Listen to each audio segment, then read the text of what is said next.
I recently ended the lease agreement on my house and moved out without telling my wife. And I know that right off the bat, I do look like the AH, but I had my reasons, so I hope you guys give me a chance and hear me out before any sort of judgment. My wife, Kathy, 30 female, and I, 31 male, have been together for the past 6 years and married for 2. She and I have always had a normal relationship, and the only bone of contention, so to speak, has been her family. They are quite a big family with her parents, 3 siblings, and they've always lived together in a pretty large house that her grandfather had left for them. She's very close to her family, and I don't mind that. I actually appreciate it because I haven't really grown up in a healthy family environment myself. However, in the past couple of months, I feel like I have grown a bit distant from them because they were constantly trying to talk Kathy and me into trying to get pregnant. We had explained to them quite a few times that we were just not ready to have kids yet. But that did not deter them at all, because every time we visited them or they visited us, someone or the other would bring it up and start talking about it, probably in the hopes that we would consider it and start trying to get pregnant. It would have been forgivable if it had been just her parents, since they are older and maybe think differently. But even her siblings would hop on the bandwagon and would often try to convince us that having kids was the greatest idea. I don't know what it was. Maybe they just romanticized the idea of having a huge, happy family. But it was just not realistic since neither of us was ready yet. Personally, I wanted to speak to them and let them know that it was not okay for them to be constantly bringing it up with us, especially when we had made it clear that we were not ready, since it made both of us quite uncomfortable and sometimes even annoyed. However, Kathy wanted to go a different way, and the way she wanted to deal with this situation was by not dealing with it at all. She told me that her family had always been involved in her life, and even now they expected that they would have a say in things like this, but they didn't have any bad intentions, so we should just let it go. I didn't like the idea of not even saying anything because I knew that it would mean having to listen to them talk about this some more, but I didn't want to hurt them, so we decided to drop it and didn't say anything to them. And whenever they would bring up the topic about having kids and stuff, we would just nod and smile and let it go until they dropped the topic themselves.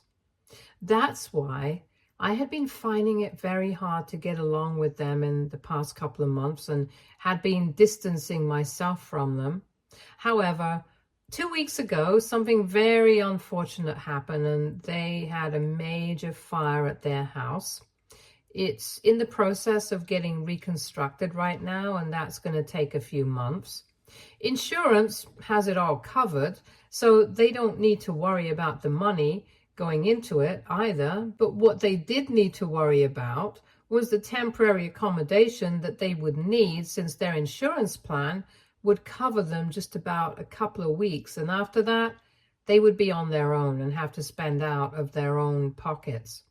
On top of that, all my siblings-in-law had also been living in the same house, as is the norm in Kathy's family. Nobody really moves out until they absolutely have to or really want to. Like, Kathy only moved out when she decided that she wanted to stay with me before marriage. Since that way, they don't have to worry about rent, and in today's economy, I totally understand that. What I don't understand is why her siblings can't find a place of their own to live at the moment and have to tag along with their parents wherever they go. It had become a problem for me because Kathy decided to invite her parents to come stay with us so they wouldn't have to spend any money on accommodation, since obviously we were not going to ask them for rent. Had it just been them, I would have been fine with it, even though Kathy hadn't even discussed this with me before asking them. But she also told me that it wouldn't be just her parents coming to stay with us, but also her siblings, and they wouldn't be paying rent either. I had a huge problem with that because it's not like her siblings are really young. They are all in their 20s and are working right now. So it's definitely not like they cannot afford to pay rent. And I think it's unreasonable to expect that just the two of us will be able to handle taking care of all the expenses of a family of almost 7 adults, including ourselves.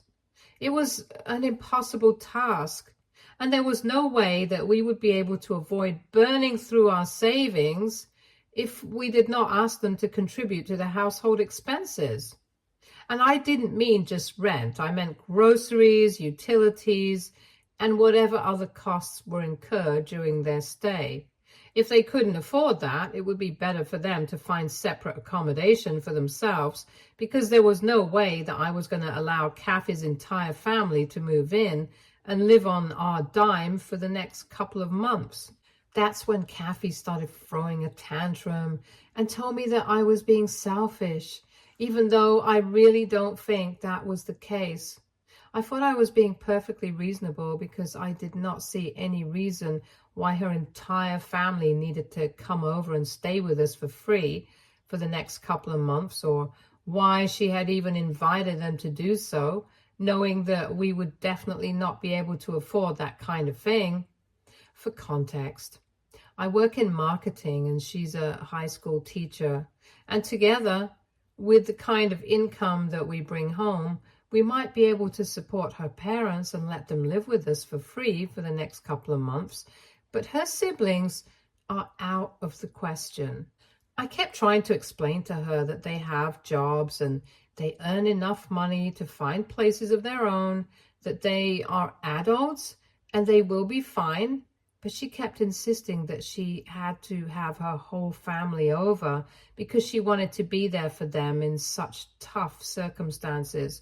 And she had already told them that they would not need to pay for anything while they were staying here. So she wasn't even willing to go back on her word and ask them to contribute if they wanted to stay with us, since that would make us seem like cheapskate. Never mind the fact that we would actually get blocked if we tried to live up to what she promised them without even thinking. She cared more about what they thought than about our own circumstances.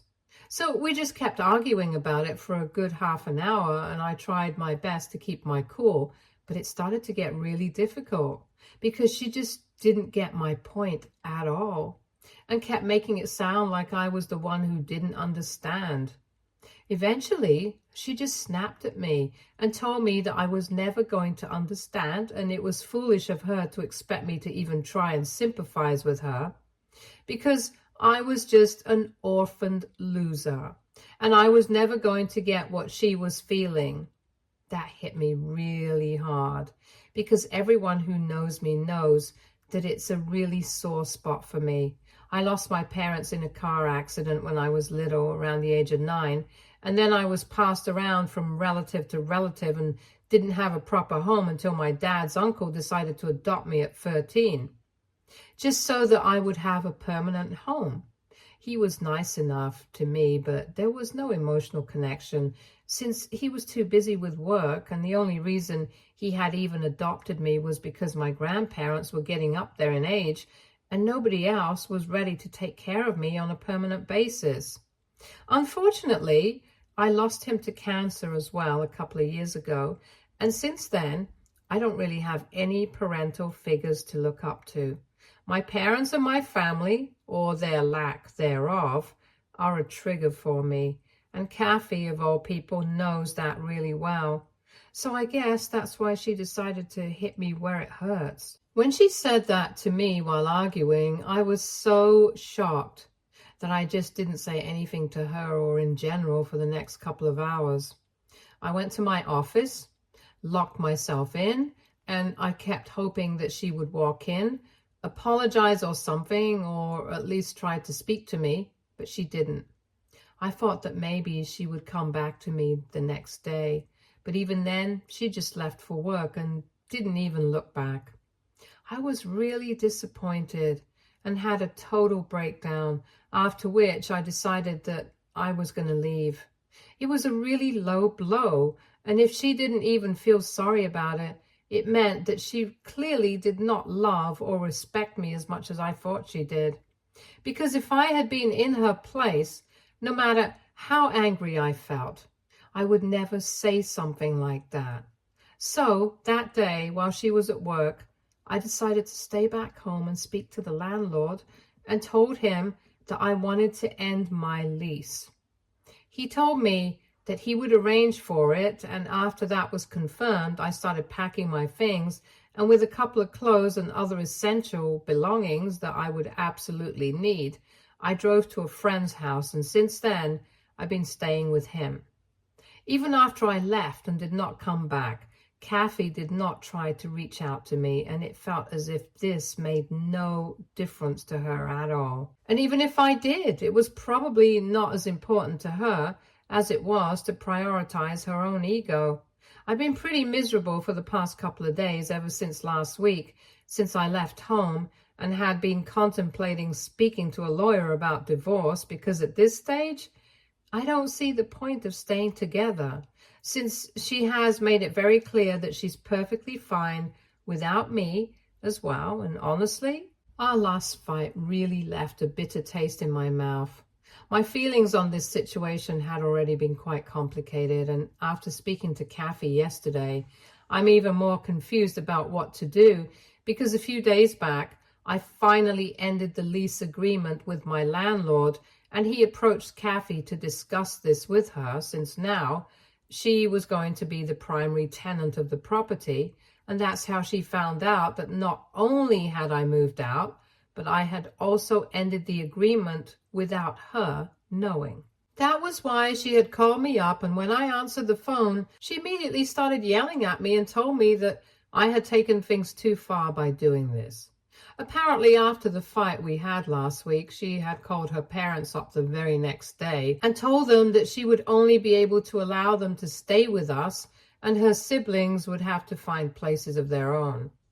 By doing that, she also ended up in a fight with them, and because she had gone back on her word and her family thought that she was giving me more importance than them, they were also not speaking to her anymore. However, I didn't know that, since I hadn't bothered to speak to her, and I had been very upset about how she had treated me and what she had said, so I had left without a word.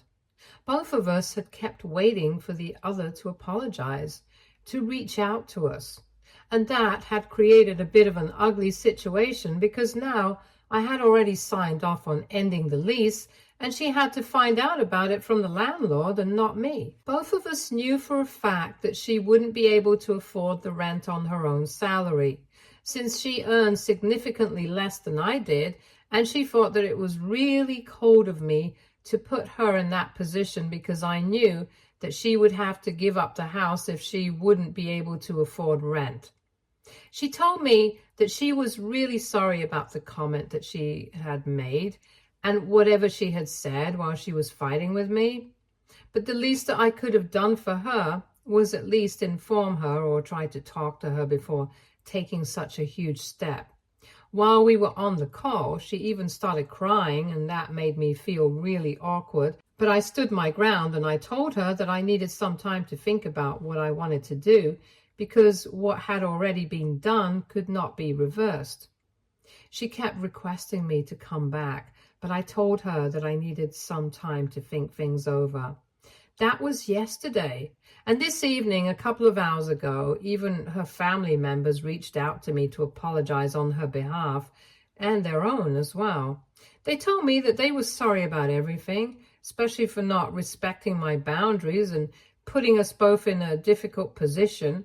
And they also said that they hoped that I would be able to work it out with Kathy. Now, the only thing that I'm in a dilemma about is whether I did the right thing by leaving the house and editing the lease without even speaking to Kathy, because I knew for a fact that she wouldn't be able to afford the rent on herself, and I guess somewhere deep down I wanted to hurt her as well. She and the rest of our family have been messaging me to go back home to her, because I owe her a conversation about this at the very least. However, I'm not sure if they're doing it because they really want us to work things out, or if it's just because of the house, since nobody wants to end up looking for a new place to live on such short notice. AITA for moving out and ending the lease on our house after an argument without speaking to my wife. Edit. I have had a fairly normal relationship with my in-laws as well so far, and I generally did not have any issues with them until they started pushing Kathy and me to have kids. Even then, I tried my best to have a cordial relationship with them, but just kept my distance and didn't interact with them as frequently as we used to. Right now, my in-laws are staying in a hotel and Kathy's siblings are staying with their friends. It's a pretty convenient arrangement for all of them, and they can just continue to stick to it until their house is fully reconstructed. But from what Kathy told me, they had their hearts set on the idea of staying with us and were quite offended when she told them that it would not be possible anymore because I was not fine with it. And after hearing out my concerns, even though she had argued with me in the heat of the moment, she did see where I was coming from.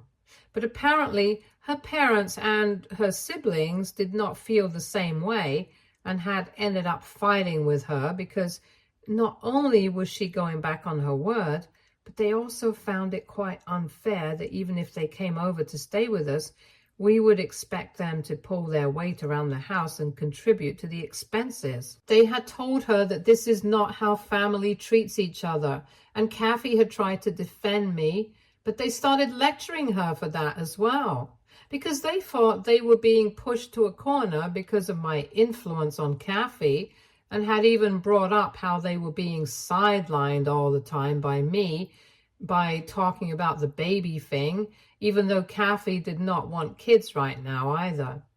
I guess that's why they decided to reach out to me and apologize to me as well, since they felt responsible for making the fight worse by guilt-tripping Kathy, and that was why it had taken her so long to reach out to me, or maybe she wouldn't even have done that and would have allowed the situation to play out on its own, but contacted me because she had found out that I had ended the lease agreement. Update 1. Hi, so I decided to speak to Kathy about what was to be done regarding this situation. The last time we spoke was 3 days ago, and that was on the phone. And since then, I have spoken to several of my friends and gone through the comments here, and most people seem to be of the opinion that while I was NTA for whatever I did, I still owe her a conversation at the very least if I do want to make this marriage work. For the past 3 days, she and her family have been constantly messaging me, telling me to speak to her because they know that we can make it work. So I decided to finally respond to her, and I honestly did not have a plan about what I was going to say to her or how I was going to deal with this. I just decided that I was going to be honest with her, and whatever happens, happens. So this morning, I texted her back, and I told her that I was ready to meet her in the evening after work. I went over to our house directly after work, and as soon as she opened the door to me, she hugged me and started crying and told me that she was really sorry about what she had said. That was a bit surprising, but it was also quite relieving for me to know that she had been affected by this, because it had been breaking my heart to think that maybe she didn't care about us at all. After she backed away and we sat down to have a proper conversation, she told me that she wanted to start off by apologizing once again, especially for the comment that she had made, because it was particularly hurtful and below the belt, and she hadn't stopped regretting it ever since those words had left her mouth. But she had been too proud and angry to apologize at the time, and by the next day, she had spoken to her family and gotten into a fight with them as well. So things were going particularly badly for her, and that's why she kept delaying the apology until she realized that it might get too late. As soon as the landlord had spoken to her about me ending the lease, she decided to reach out to me because she really did not want to give up on our marriage, and she was willing to do whatever it took to make things right. She told me that she was determined to make it work, and fix her mistakes because she knew that she had been in the wrong all along. And I have got to say, the way she handled the situation today, I really hadn't seen it coming. I had thought that she was going to try and pass off the blame to me somehow, or at least get defensive or something, because that's what had happened the last time we fought. This time, though, I felt like I was back with the Kathy that I had known for so many years, and not the person who had really emotionally hurt me during our last fight. I had been pretty upset with her in the past couple of days, ever since we fought, but today I felt better about everything, especially about my decision to come to see her and talk to her, because had I not done that, maybe we wouldn't have been sitting together and talking it out. Obviously, just trying to talk it out is not going to solve all our problems, and we acknowledged that as well. I told her that she had really hurt me with whatever she had said the other day while we were fighting, and she told me that she knew, and she explained to me that her family had been counting on her, and while trying to think about them, she had unintentionally sidelined me, and that had become a problem in the recent past because she was constantly trying to look out for their feelings and not hurt them, but in the process, I was getting pushed to the corner, and she realized that now. So we addressed that as well, and after talking about it for a bit, she told me that she felt a lot of pressure on her from her family all the time, and she felt like she constantly had to make sure that she did not hurt them, even if it came at the cost of being honest with them. If she was being honest, she could see my point, even while she was fighting with me. But she just did not want to admit it because that would mean saying no to her family.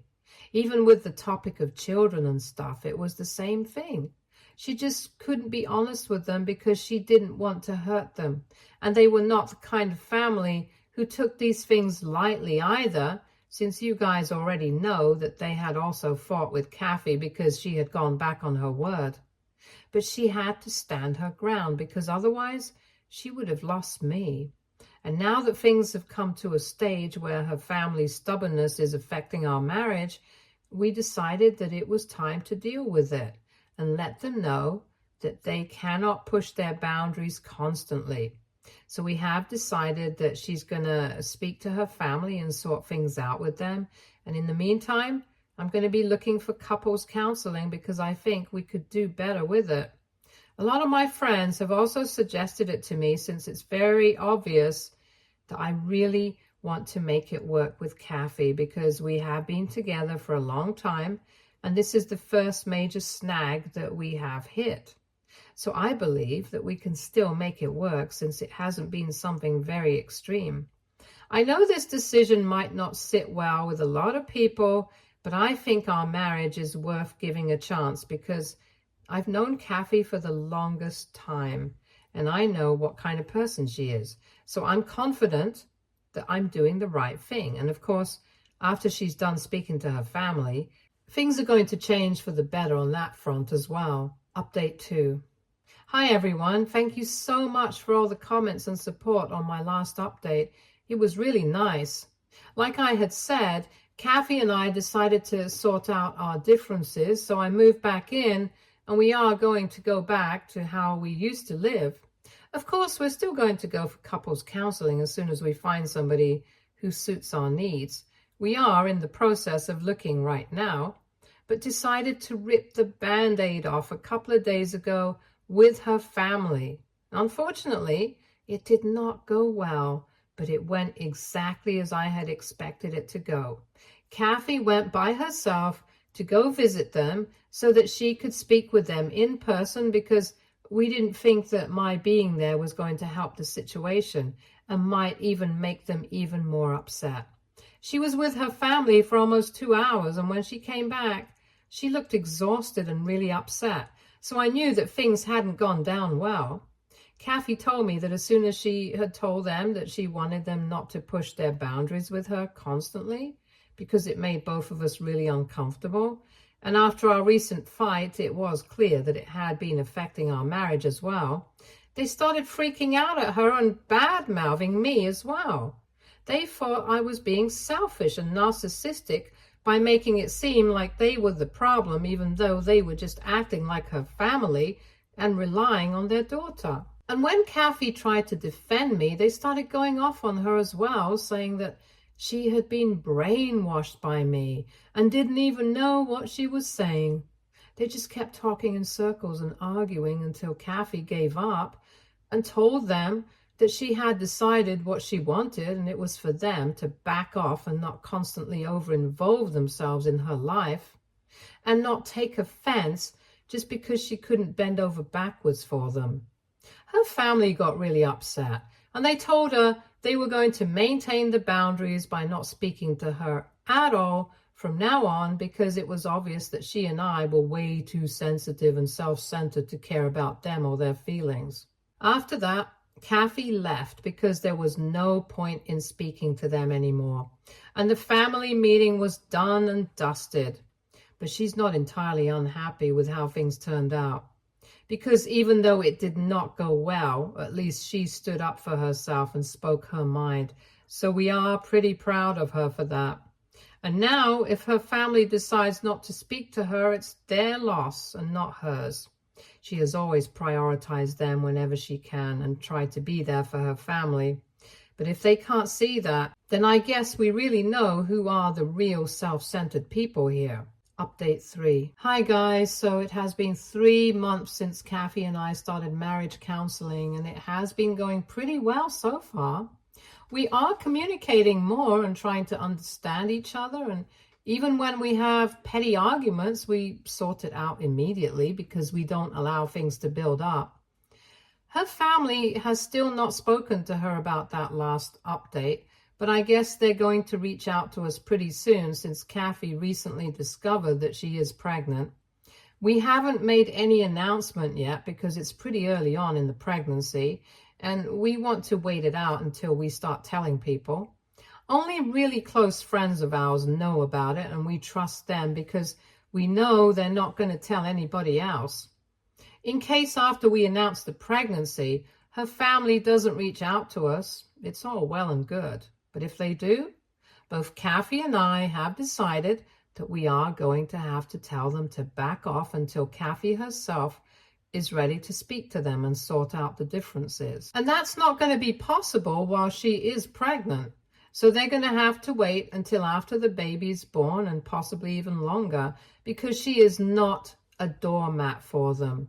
And since they have not bothered to reach out to her so far, they're going to have to wait for her to be ready if they want to have any sort of relationship with their grandkid.